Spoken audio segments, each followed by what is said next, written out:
México y Argentina anunciaron el acuerdo para producir la vacuna contra el COVID-19 desarrollada por la Universidad de Oxford y la farmacéutica AstraZeneca si los resultados de la fase 3 son positivos.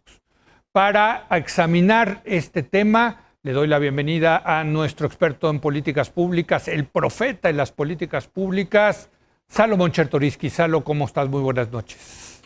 Hola, querido Leo, te saludo con enorme gusto, esperando que tú, tu familia, la producción y quienes nos escuchan estén con salud.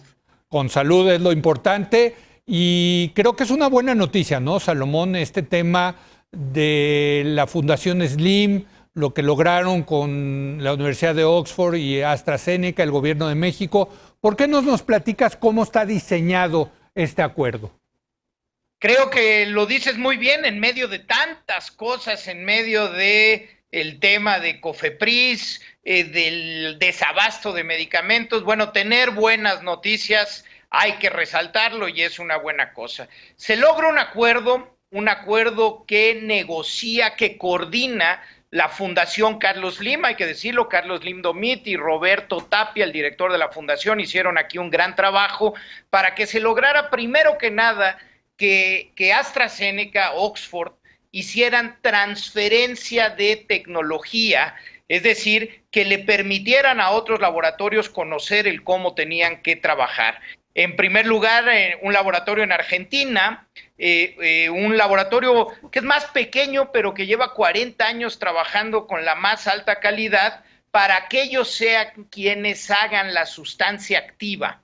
Después, otro laboratorio en México, Leomont, un laboratorio también muy grande, pero que además coincidió que acababa de abrir una planta muy grande con la capacidad para la estabilización, el embotellado de la vacuna, en fin, y poder estar listos para que sea AstraZeneca la que distribuya.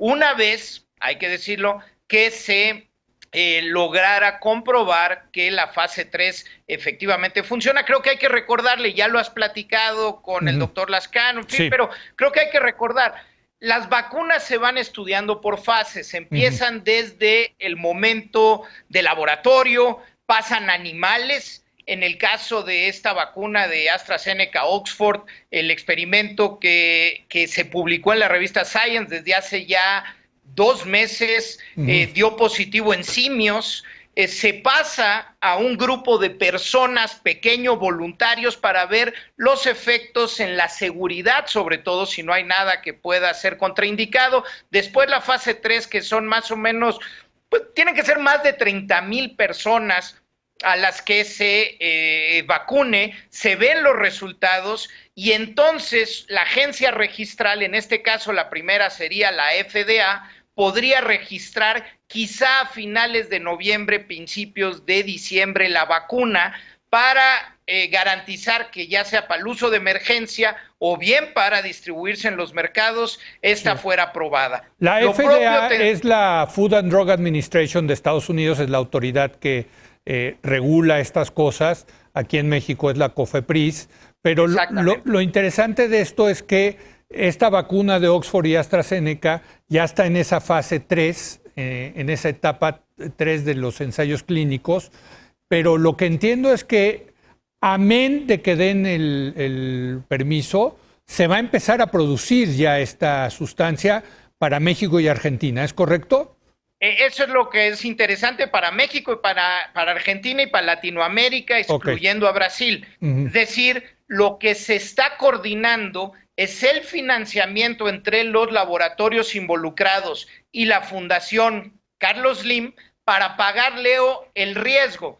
Entonces, se van a hacer entre 150 y 250 millones de dosis, que podría crecer hasta 400 corriendo el riesgo. Es decir, se empieza a gastar o a invertir en la producción. Si la fase 3 no falla, pues cada quien se va con su riesgo y ni modo. Si esto funciona, entonces los gobiernos de los países están comprometidos a costo a comprar la vacuna. Se supone que el costo de la vacuna estaría alrededor de los $4. Estos son los cálculos que se tienen al día de hoy. Se supone además que se necesitaría, Leo, 2 dosis, o una primera dosis y un refuerzo de la propia vacuna, por lo que en paralelo, pues los países tienen que empezar a planear que si todo esto sale bien, ojalá en la segunda mitad del primer semestre del próximo año tendríamos que empezar a vacunar en nuestro país. Para eso, pues hay que hacer todo un ejercicio logístico de red de fría, que estén contratados los vacunadores, tener una orden de prelación a quienes vacunas primero, normalmente es el personal médico y de enfermería, después a los grupos más vulnerables, susceptibles, los viejos, quienes tienen una comorbilidad como diabetes, hipertensión, obesidad, las mujeres embarazadas. En este caso en particular, los últimos serían los niños, si la cosa se hace de acuerdo a los riesgos que existen en esta materia. Pero recordemos que en la temporada de la vacuna de la influenza estacional que cada año se pone, cuando empiezas a finales de octubre, principios de noviembre a vacunar, se alcanza una población en México alrededor de 32 millones de mexicanas y mexicanos. Yo creo que el gobierno tendría que estar planeando, si todo esto sale bien, ya hay que poner changuitos, Leo, si todo esto sale bien, de poder vacunar a unas 30, 40 millones de personas en nuestro país, Leo. Ahora, entonces, aquí lo interesante es que sí están tomando el riesgo de producir la vacuna antes de que les den el visto bueno de que efectivamente sirve. Y si no les dan el visto bueno, si falla la fase 3, pues van a perder dinero los involucrados, ¿no? Esa es, digamos, la parte interesante de este acuerdo, pero si sí pasa, o sea, si sí pasa, y esperemos y pongamos changuitos, como tú dices, pues lo que vamos a tener es que ya va a estar produciéndose esta vacuna. Y quisiera que me repitieras entonces los tiempos. ¿Para cuándo podríamos tener ya esta vacuna en México, Salomón? Mira, la fase 3 debería de estar terminando ya con el estudio clínico, con el conocimiento de lo que arrojó la fase 3 hacia noviembre. En noviembre, diciembre se debería estar registrando en los Estados Unidos y por tanto, pues a principios de año tendríamos que poder estar registrando en México. Hay que ver cómo van a ir los tiempos de producción, se necesita la logística, la distribución, insisto, tener la red de frío. Entonces, si todo sale perfecto, podríamos estar hablando, yo creo, Leo, y otra vez, estos son pronósticos, yo creo que podríamos estar hablando que en abril, mayo, la vacuna estaría lista para una población importante, quizá un tiempo antes para población que esté en la línea de batalla, repito, el personal médico y de enfermería. Ahora, Leo, yo creo que también hay que agregar que hay muchas otras vacunas, vaya, como nunca en la historia de la ciencia médica ha habido en tan poco tiempo un avance tan grande en esta área. Está la vacuna del laboratorio Moderna con Cambridge, que también ya los estudios que se tienen de la fase 2 ahí en particular fueron muy exitosos. Necesita una red de frío de mucho menor temperatura y eso puede ser un problema para su distribución.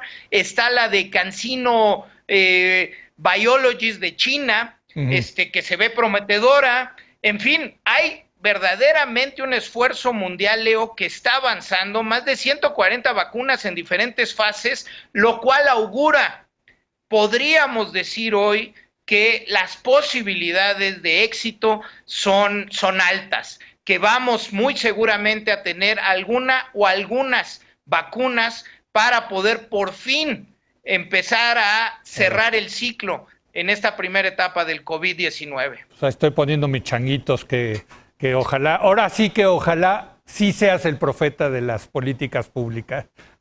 Ojalá, Leo, lo añoro con toda mi fuerza. Mientras tanto, hay que volver a decirlo, mientras llega la vacuna, si llega o si no llega, lo que ya sabemos es que una buena forma de cuidarnos es que todos utilicemos cubreboca. Si lo usamos, todos nos protegemos a nosotros y protegemos al prójimo. Es una nueva forma de solidaridad, de generosidad. Hay que insistirlo tantas veces como sea necesario, estimado Leo. Esperemos la vacuna, pongamos changuitos mientras a ponernos el cubreboca. Gracias, Salomón. Muchas gracias, Leo. Gracias, hacemos una breve pausa. Ahora vamos a hablar con Mauricio Mechulam de la geopolítica en la fabricación de esta vacuna. Regresamos.